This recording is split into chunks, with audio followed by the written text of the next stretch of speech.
Je me suis rendu compte encore qu'il y avait une autre vieille aussi ce jour-là. Je ne savais pas toutes ces choses avant, mais plus tard j'ai su. Il y avait une autre vieille aussi ce jour-là. Elle, en fait, elle était aussi sorcière. C'est comme si ces gens qui étaient là apportaient un jugement facile. C'est que m'ont jugé sur la base de leur présent, mais ils ont oublié leur passé. Et chose étrange, c'est qu'il y avait même des jeunes aussi qui étaient là.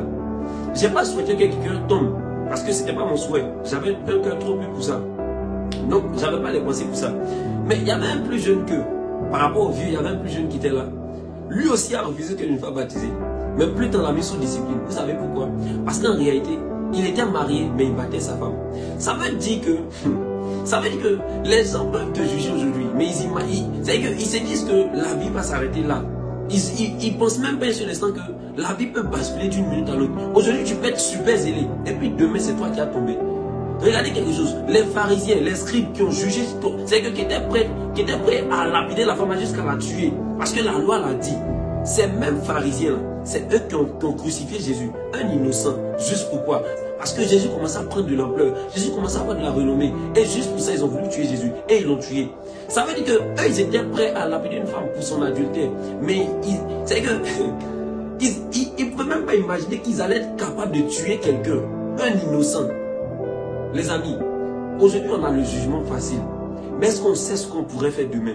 Aujourd'hui tu juges ceux qui sont en train de coucher de gauche à droite. Mais est-ce que tu sais que toi tu pourras tuer un homme demain? Tu ne sais pas. Tu ne sais pas. Arrête de juger les gens. Arrête de juger les gens. À cause de notre jugement, beaucoup de personnes refusent de venir à Christ. Qui aurait pu même imaginer que ce jeune homme qui couchait avec des prostituées hier pouvait être aujourd'hui en train de prêcher sur l'évangile sur les réseaux sociaux? Le nombre de personnes que moi je vois changer de vie sur les réseaux sociaux, mais c'est incroyable.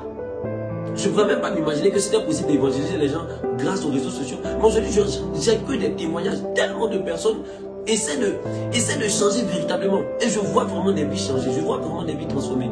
Mais qui aurait pu croire que ce jeune homme-là pouvait faire ça? C'est pas que c'est mes propres capacités. Mais Jésus a voulu prendre un jeune homme qui était plongé pleinement dans le péché. Qui était ancré dans le péché. Qui faisait vraiment beaucoup de bêtises. Pour l'emmener à lui. Juste pour se servir de lui. Comme un instrument pour sa gloire. Aujourd'hui, je gagne des âmes. C'est ma fierté qui est là. Je participe à la joie du ciel. Voici ce qui fait ma joie. Mais je veux te dire quelque chose. Peut-être que la femme adultère à qui on a pardonné les péchés, certainement celle au ciel allait gagner d'autres âmes. On ne connaît pas la suite de son histoire. Mais la Bible m'a dit une chose. La Bible dit une chose. C'est que celui à qui on a pardonné beaucoup, peut pardonner aussi beaucoup. Mais celui à qui on a pardonné peu, pardonne aussi peu. Tu sais, tu juges les gens facilement parce que tu as une vie facile. Je vais te dire quelque chose. Si tu continues dans cette veine, tu risques toi-même de te perdre un jour, comme les pharisiens.